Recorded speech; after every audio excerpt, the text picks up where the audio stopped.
Everyone, இந்த வீடியோவில் நம்ம பார்ட்ஸ் ஆஃப் ஸ்பீச்னா என்ன, அதனோட யூசஸ் என்ன அப்படின்னு தான் பார்க்க போகிறோம். ஸோ ஏன் அதை பார்க்கணும் அப்படின்னா, அது ரொம்ப ரொம்ப இம்பார்ட்டன்ட். இங்கிலீஷ் நம்ம ஃப்ளூயண்ட்டாக பேசணுன்னா இந்த 8 பாட்டும் ரொம்ப ரொம்ப இம்பார்ட்டன்ட் அப்படின்னு நான் சொல்வேன். ஸோ மறக்காமல் இந்த வீடியோவை கடைசி வரை பாருங்கள், ஸ்கிப் பண்ணாதீங்க. நிறைய விஷயங்கள் நம்ம பார்த்துருப்போம்.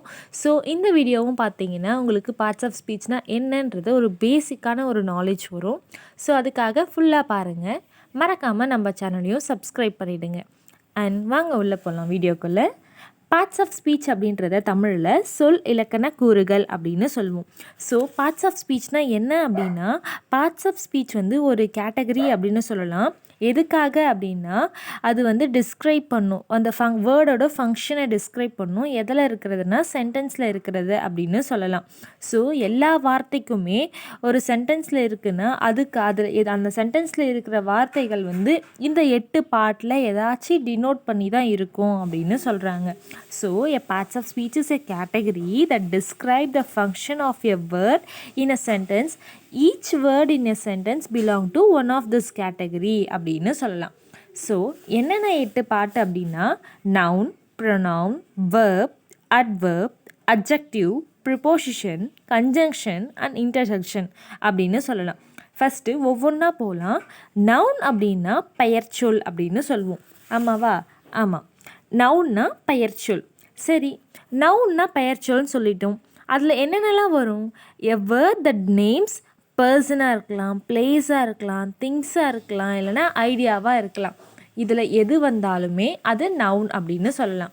சரி, ஓகே, நான் இப்போ நவுன்னா என்னன்னு சொல்லிட்டேன், என்ன வரும்னு சொல்லிட்டேன். அதுக்கு எக்ஸாம்பிள் பார்க்கலாமா? உங்களுக்கு நவுன்னா என்ன எக்ஸாம்பிள் வரும் அப்படின்னு தெரிஞ்சிருந்தால் மறக்காமல் கீழே கமெண்ட் பண்ணுங்கள்.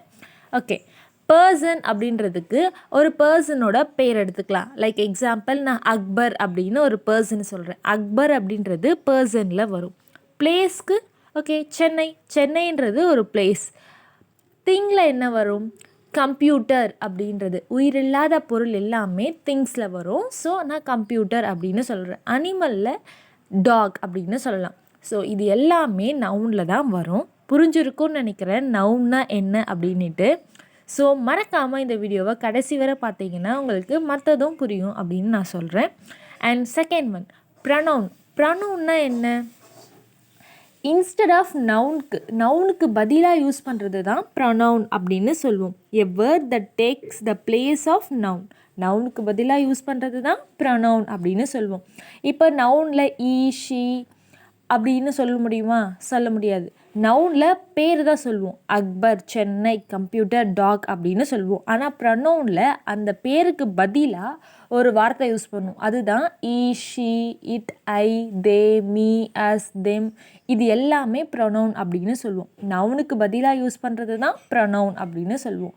ஸோ ப்ரொனவுன்னா it is a word used instead of noun அப்படின்னு சொல்லலாம். Example, I, we, you, he, she இது எல்லாமே வரும்.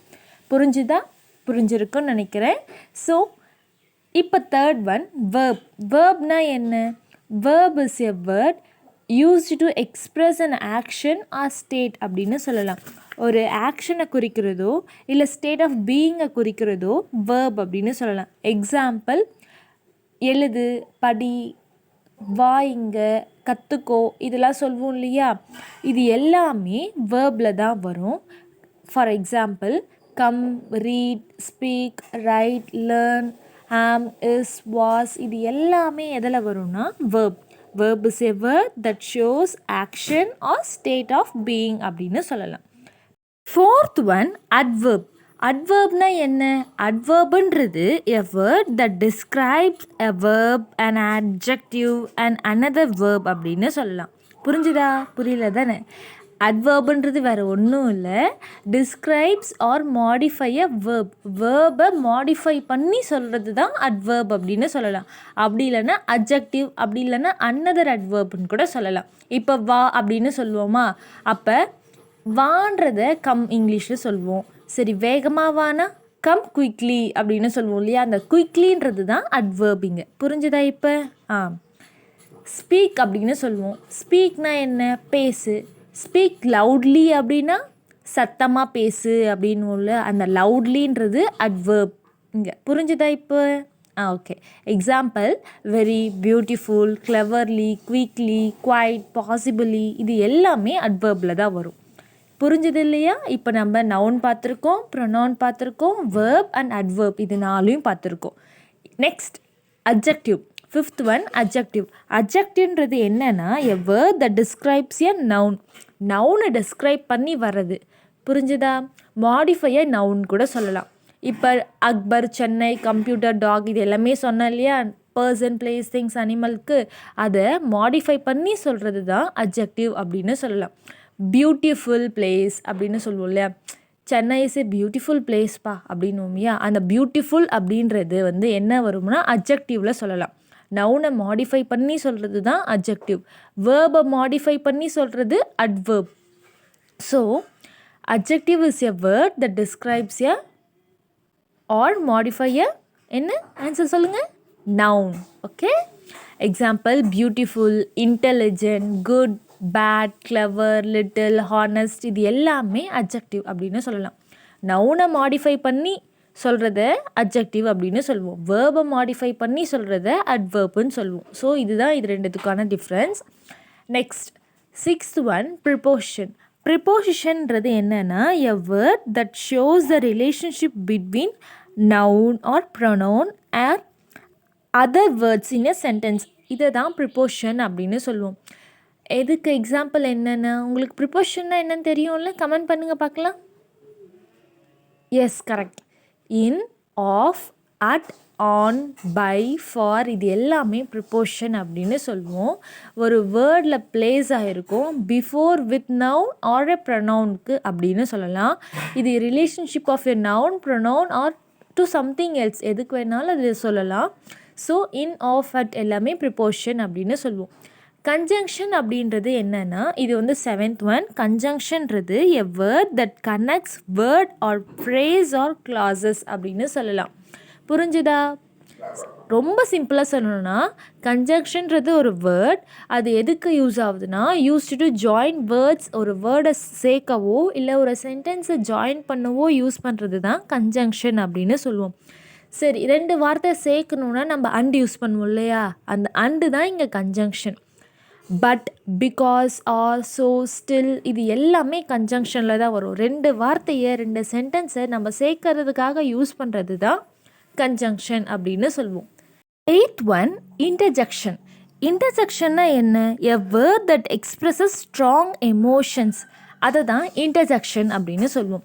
வேறு ஒன்றும் இல்லை. A word which expresses some sudden feeling. இப்போ சடனாக ஒன்று பார்க்குறோம், க்ளவுட்ஸ் ரொம்ப அழகாக இருக்குது, வாவ் அப்படின்னு சொல்லுவோம் இல்லையா? அந்த வாவ் அப்படின்றது தான் இங்கே இன்டர்ஜெக்ஷன் அப்படின்னு சொல்கிறோம். ஓ, ஹலோ. இப்போ சடனாக இப்போ நம்ம கெஸ்ட்டோ இல்லை நம்ம ஃப்ரெண்ட்ஸோ எங்கேயாச்சும் நம்ம போயிட்டுருக்கும்போது சடனாக அவங்கள பார்க்கும்போது ஒரு நம்மளே அறியாமல் ஹாய், ஹலோ அப்படின்னும் இல்லையா? அந்த ஹலோ அப்படின்றது தான் இங்கே இன்டர்ஜெக்ஷன் அப்படின்னு சொல்கிறோம். புரிஞ்சிருக்குன்னு நினைக்கிறேன். இன்டர்ஜெக்ஷன்னா சடன் ஃபீலிங். சடனாக ஒரு எக்ஸ்ப்ரெஷன் பண்ணுவோம் இல்லையா? ஒருத்தரை பார்த்தாவோ ஒன்றை பார்த்தாவோ அதுதான் இங்கே இன்டர்ஜெக்ஷன் அப்படின்னு சொல்லுவோம். எக்ஸாம்பிள் அலாஸ், வா, ஹொரே, ஹோ, ஹலோ, ஹா இது எல்லாமே இன்டர்ஜெக்ஷனில் வரும். என்னென்ன பார்த்தோம்? பார்ட்ஸ் ஆஃப் ஸ்பீச்னால் என்ன, அதனுடைய 8 டைப்ஸ் எப்படி யூஸ் பண்ணுறது, அதுக்கான எக்ஸாம்பிள் இது எல்லாமே இந்த வீடியோவில் பார்த்தோம். இது உங்களுக்கு புரிஞ்சிருக்கும்னு நினைக்கிறேன். ஸ்கிப் பண்ணாமல் பார்த்தீங்கன்னா உங்களுக்கு இன்னும் தெளிவாக புரியும். 1 டைம் பார்த்து உங்களுக்கு புரியலன்னா இதை மறுபடியும் இன்னொரு டைம் ப்ளே பண்ணி பாருங்கள், உங்களுக்கு டெஃபினட்டாக புரியும். அண்ட் இதனுடைய டீப்பான வீடியோ நான் உங்களுக்கு நெக்ஸ்ட் அப்கமிங் டேஸில் அப்லோட் பண்ணுறேன். மறக்காமல் நம்ம சேனலை செக் அவுட் பண்ணிக்கோங்க. So noun, pronoun, verb, adverb, adjective, preposition, conjunction and இன்டர்ஜெக்ஷன்னா என்னன்ட்டு உங்களுக்கு இந்த வீடியோவில் புரிஞ்சிருக்கும். இந்த மாதிரி மோர் யூஸ்ஃபுல்லான வீடியோஸ்க்கு மறக்காமல் நம்ம சேனலை சப்ஸ்கிரைப் பண்ணிக்கோங்க. அண்ட் தேங்க்யூ ஃபார் வாட்சிங். இது உங்களுக்கு புரிஞ்சிருக்கும்னு நினைக்கிறேன். புரிஞ்சதுன்னா சிம்மலை கமெண்ட்டில் ட்ராப் பண்ணுங்கள். அண்ட் உங்களுக்கு இந்த மாதிரி வேறு ஏதாச்சும் எக்ஸ்பிளைன் பண்ணணுன்னா அதையும் கமெண்ட்டில் சொல்லுங்கள். தேங்க்யூ ஃபார் வாட்சிங். இந்த வீடியோவை நீங்கள் மறக்காமல் ஃபுல்லாக பார்த்தீங்கன்னா தான் உங்களுக்கு பார்ட்ஸ் ஆஃப் ஸ்பீச்னால் என்ன, அது எதுக்காக இருக்குது அப்படின்றது உங்களுக்கு புரிய வரும். ஸோ இதனுடைய டீட்டெயிலான வீடியோ நான் அப்கமிங் டேஸில் அப்லோட் பண்ணுறேன். ஸோ மறக்காமல் செக் அவுட் பண்ணிகிட்டே இருங்க. தேங்க்யூ ஃபார் வாட்சிங். அண்ட் உங்கள் ஃப்ரெண்ட்ஸ்க்கும் இதை மறக்காமல் ஷேர் பண்ணிவிடுங்க. பார்ட்ஸ் ஆஃப் ஸ்பீச்னால் என்ன அப்படின்னு கேட்குறவங்க ஃப்ரெண்ட்ஸ்க்கும் இதை ஷேர் பண்ணுங்கள். தேங்க்யூ ஃபார் வாட்சிங்.